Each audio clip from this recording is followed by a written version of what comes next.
There's this group of school principals and head teachers that I have been training for some time.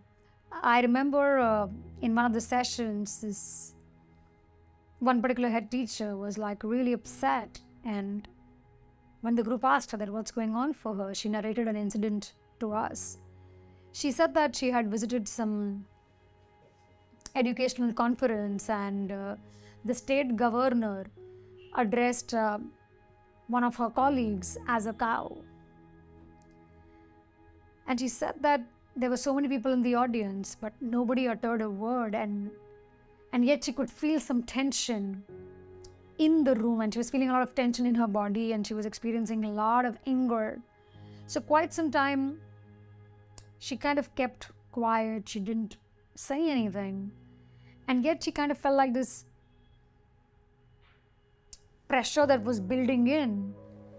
And in the midst of the governor's speech, she just interrupted him and said that, I'm kind of angry with you for the kind of language that you use towards my colleague, and I think that's extremely misogynistic, and I don't think that's okay.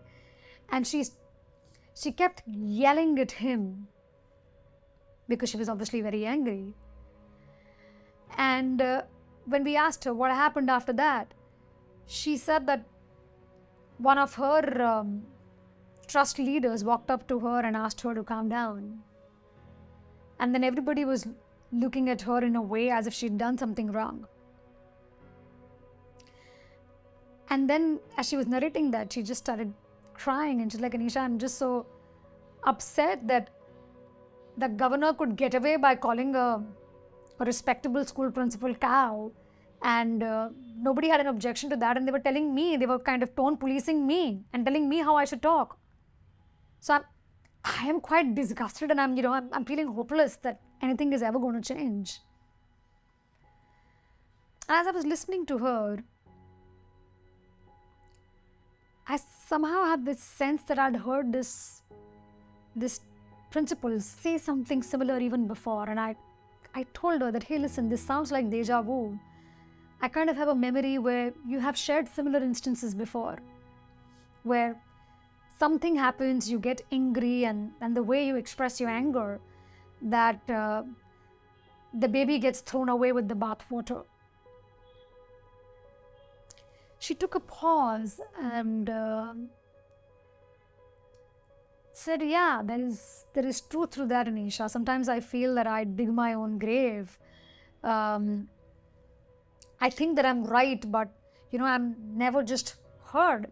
People just don't hear me. I reflected back saying that, yeah, I'm imagining that must be highly frustrating.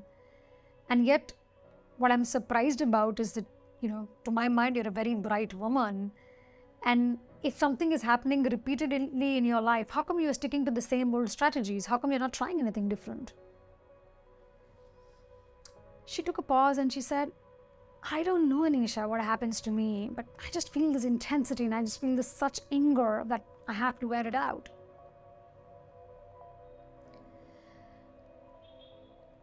And I said, what if I encourage you to become a little more curious about the intensity that you experience in that moment when he used that word?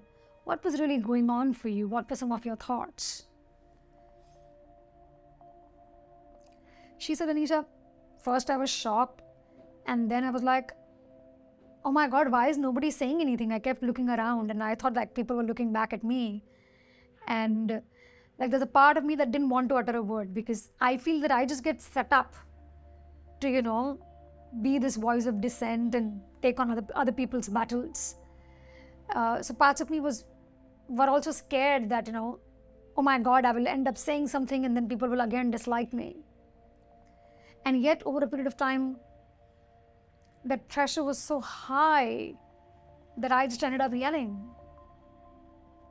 In what I'm hearing from you, it looks like there were multiple feelings that you were feeling. There was shock, there was anger, there was fear, and looks like somehow the angry part of you had more voice than the other two parts. And would you be willing to slow down and look at what's possibly going on there? And that's the time when she just started crying, and she said, Nisha, I've spent my life swinging like a pendulum.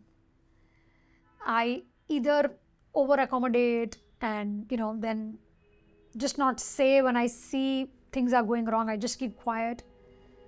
And that time I hate myself. And then there are other moments like when I just get like so angry that I just blast and yell, and then people think I'm a bitch.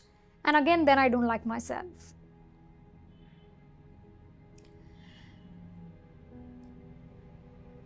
So one of the other women in the group reflected back to her that it seems like you're giving yourself only two choices, that you can either over accommodate or you kind of have to blast.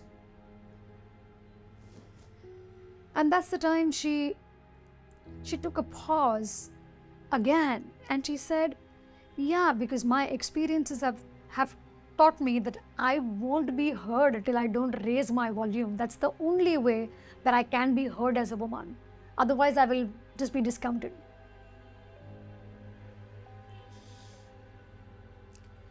And I said, so when you raise your volume, does your anger get accounted for? What happens? And she said, no, it's like I'm coming in my own way. So I invited her to be a little gentle with herself and honor how that angry part of her was taking over her behavior, because it really wanted her to be heard, and it really wanted her to have some power in that situation. And as we were discussing the process of this particular school principal, I think all the other head teachers and school principals also started reflecting on how sometimes they themselves get stumped and completely dominated by certain parts in their personality, many a times at the cost of other parts of their personality not getting a chance to come out. And the reason why I'm sharing this with you all, friends, is to kind of invite you all into thinking, what parts of your personality are dominating your behavior? Do you find difficulty accessing your self-energy? Do you struggle with being aware of those parts of your personality that probably do not have a loud voice? Are there any ways in which you can manage to keep yourself in this self-energy so that you can choose to speak about your parts without becoming your parts?